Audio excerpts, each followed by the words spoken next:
considering some of the major events in Jesus' life. On the first Sunday of Lent, we looked at Jesus' temptation in the wilderness, where he discovers his divine identity and call, particularly as he is in conflict with Satan. On the second Sunday, we looked at Jesus in the temple and how he overturned the tables of the money changers, noting that it's much more of a protest than a tantrum.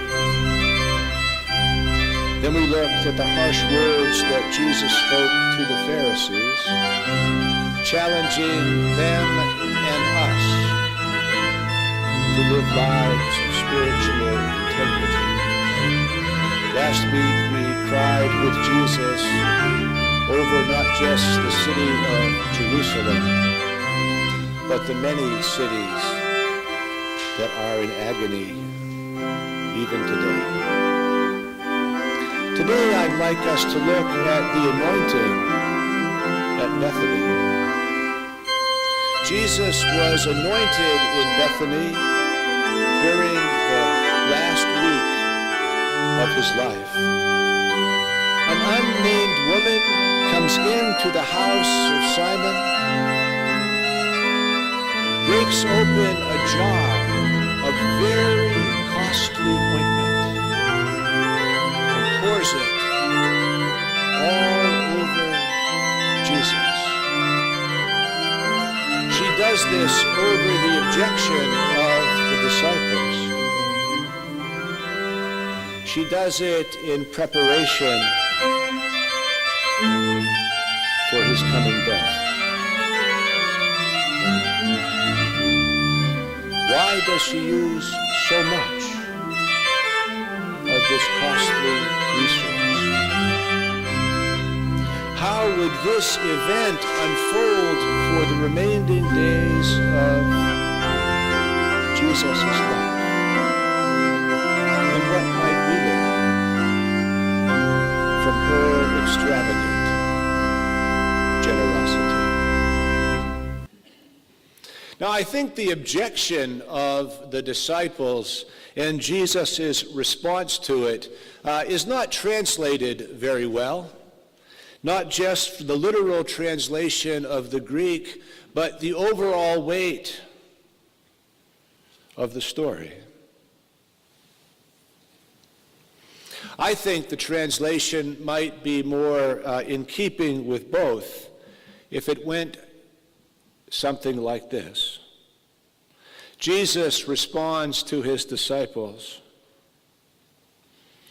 I find it somewhat disingenuous that you would invoke the cause of the poor today.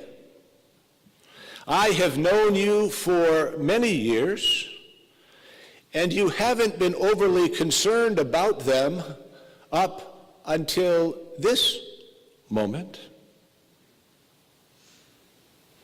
Furthermore, if we did sell this costly jar of ointment and put the money into the treasury, I have a sneaking suspicion you would only steal that money and keep it for yourself.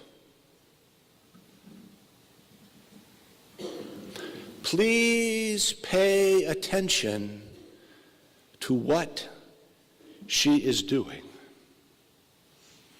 She is expressing her love for me, but not just for me. She is expressing her love for all the things that we have been advocating for years now. She knows that I am going to die. And her outpouring of love will advance our cause. And the beautiful fragrance of this day will endure forever. See, I think there's a subtle contrast between the disciples and this unnamed woman. Everybody knows that Jesus is going toward the cross and that he is going to die. The disciples respond to this impending death with a level of despair. The whole mission is falling apart. They will abandon him. They will run away, giving up. They will despair. But she will double down on her love and her passion and her commitment, even though everything looks like a disaster. Why does she pour out the whole bottle? She pours out the entire bottle because Jesus is going to pour out his entire life.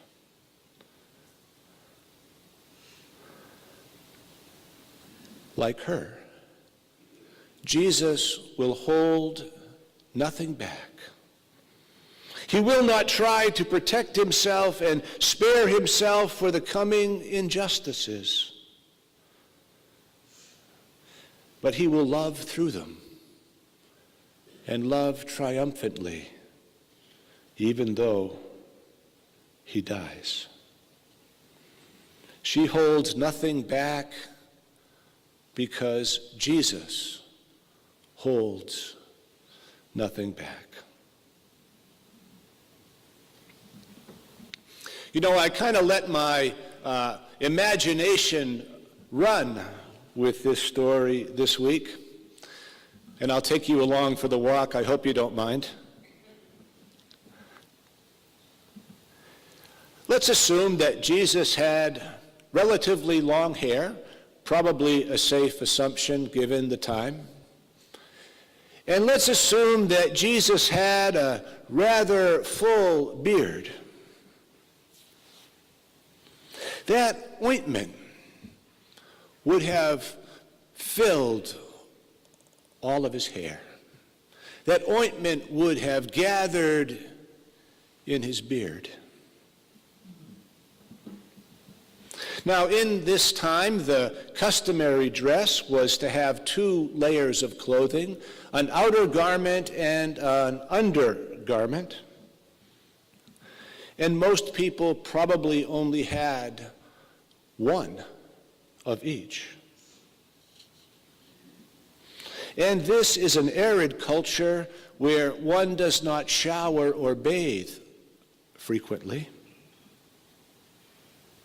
So this outpouring of expensive, fragrant ointment would have remained saturated in Jesus' hair, would have remained in his beard, would have permeated all of his clothing.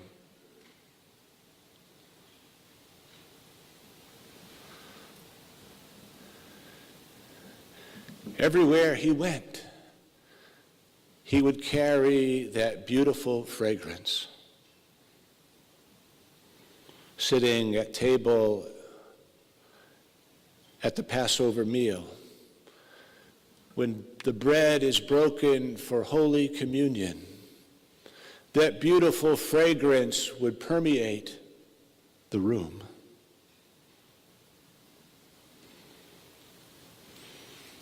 And when he goes to the court of the high priest, and when he stands before Pilate, there would be this beautiful, fragrant aroma. I can just see the people in the court saying, "What's that smell?" "Oh, it's him." This beautiful, opulent mesmerating fragrance wafting off the body of one who is about to be beaten and about to be executed as a criminal.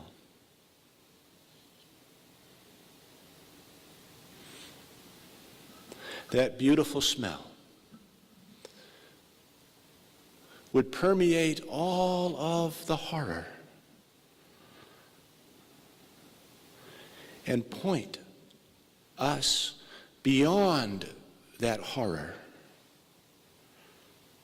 to its hope.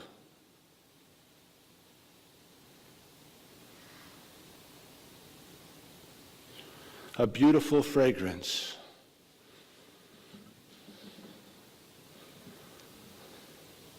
would point to hope, even in a time of heartbreak. No, she poured out all of that costly ointment that day.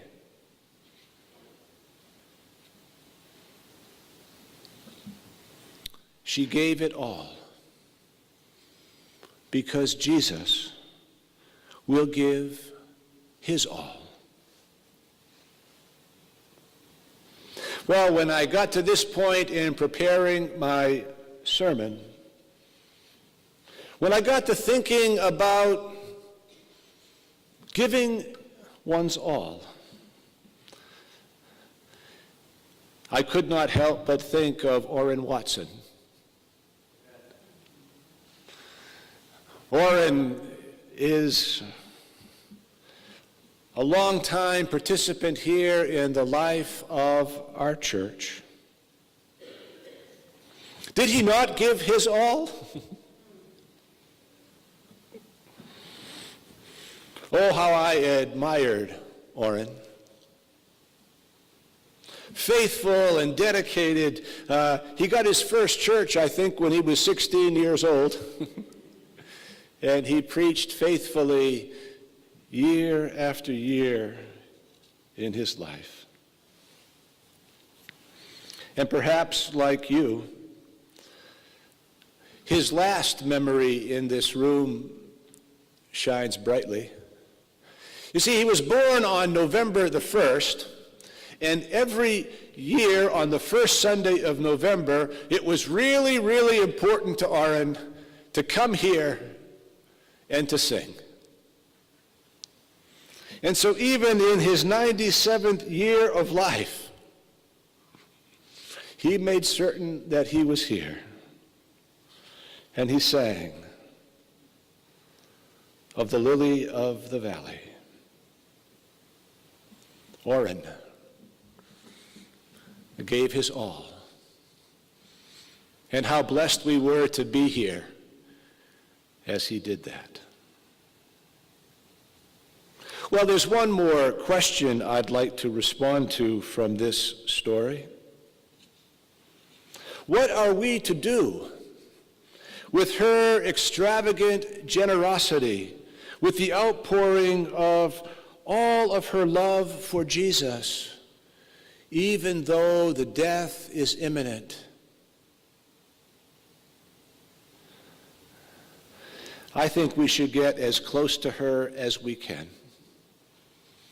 Get close enough to her and to her loving kindness, that beautiful fragrance that she lavished upon Jesus might rub off on us.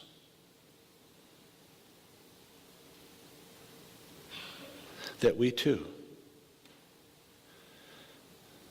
might love Jesus. And more than loving Jesus, we would also love the mission to which he has called us. And that beautiful fragrance would waft off us as well. May we too, like her, like Orrin, give our all for the sake of Christ. Amen.